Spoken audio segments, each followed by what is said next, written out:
Speaking of the Green New Deal, Chuck Schumer very upset that Mitch McConnell wanted to force a vote on this in the Senate. Here's Chuck Schumer, the senator. They're bringing a resolution forward so they can vote against it.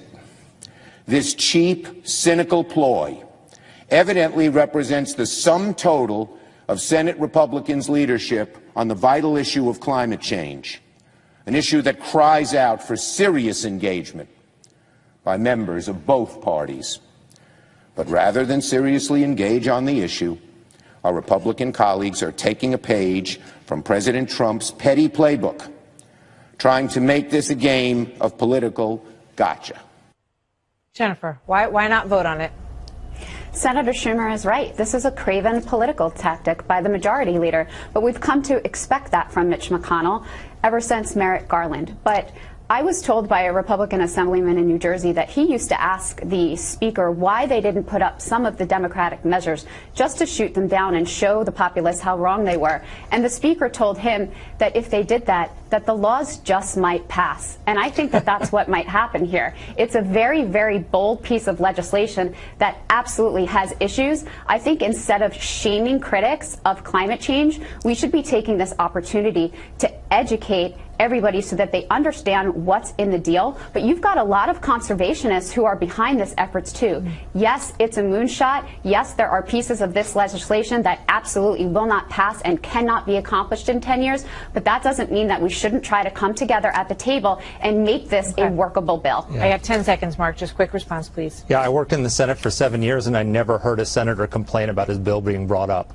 on the Senate floor. They always complain the bills are not being brought up on the Senate floor. Who was the genius who decided to put this in legislative language so that the Republic, what did they think was going to happen? So they just created the legislative language so we can now put every Democrat on record as being for Ocasio-Cortez's $100 trillion Green New Deal boondoggle. Congratulations. Good legislative work. Thanks, guys. Good to see you both. Thank you. Thanks. There was another battle going on today. Take a look.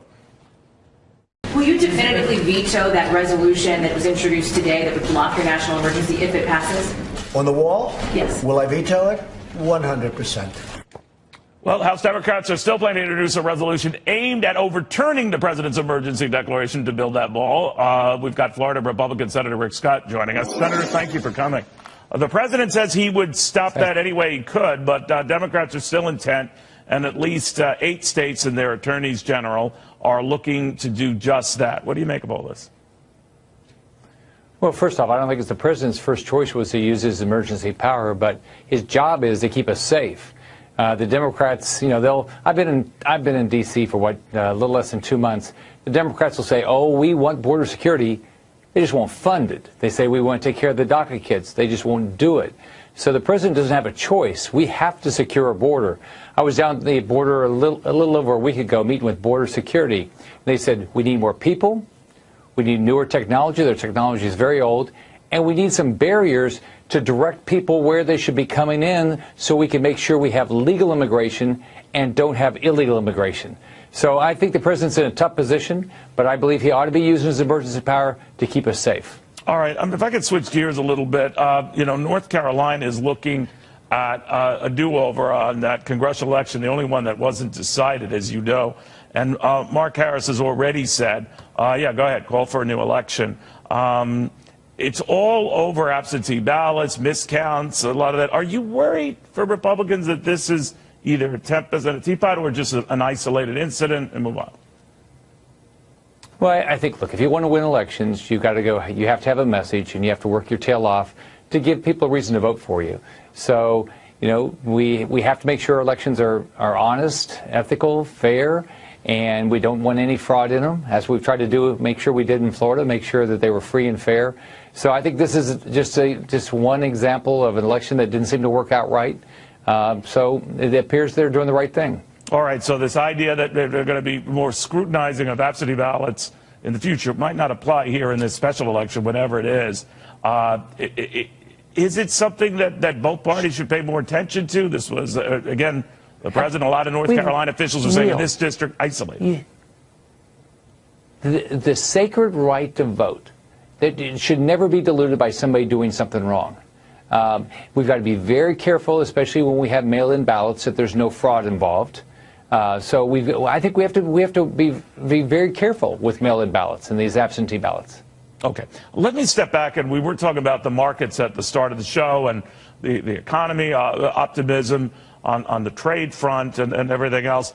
What is your, I mean, you gained your fortune, you know, in the healthcare arena and some of the promising signs and technologies that went with that. Some have said we are beginning to see that again now, and a lot of that is propelling this activity, that it was too far the other way back in December. What are your thoughts on that? Well, look, when I was in business, I always worked to make sure that I was trying to be at the leading edge of whatever was going to take care of my customer. The biggest company I ran was a large hospital company, and we wanted to make sure, how do I make sure I had the best pricing, best patient satisfaction, best outcomes for our patients. And so technology can do that. So if you look at what's going on right now, it's exciting. Now, we do have to figure out how can we drive down the cost of drugs. We have to figure out how we have a delivery system that works better. We got to make sure people can get health care even if they have a pre-existing condition. But it's exciting what's going on in technology, especially in the healthcare arena. Real quickly, Senator Bill Weld, the former Massachusetts governor, is planning on challenging the president for the Republican nomination.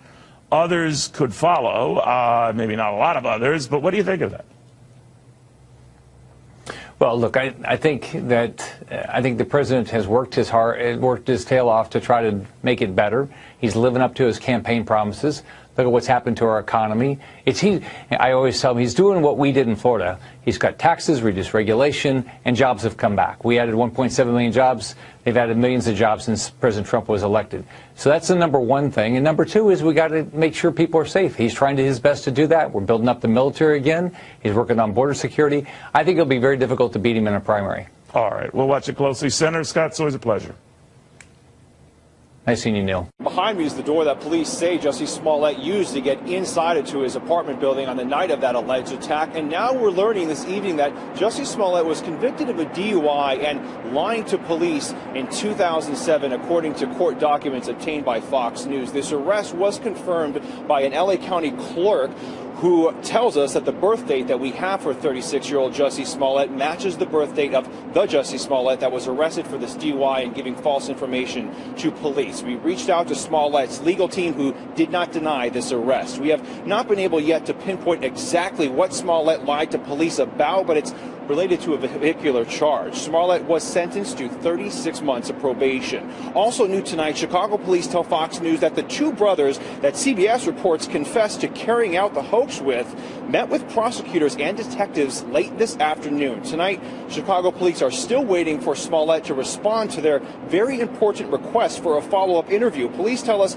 they are giving Smollett a, quote, responsible amount of time.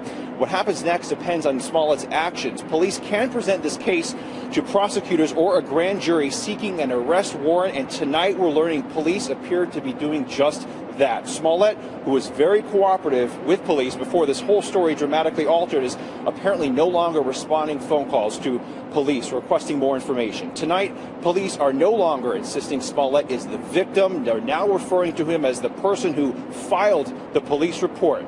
Smollett's attorneys say anyone who says Smollett was in on this attack is a liar. And here in Illinois, filing a false police report is a Class 4 felony. It's punishable up to 3 years in prison. It's also probational. But Smollett might even be in more trouble with the FBI, who is investigating that alleged death threat letter with the MAGA return address that was sent to Smollett just 1 week prior to this alleged attack.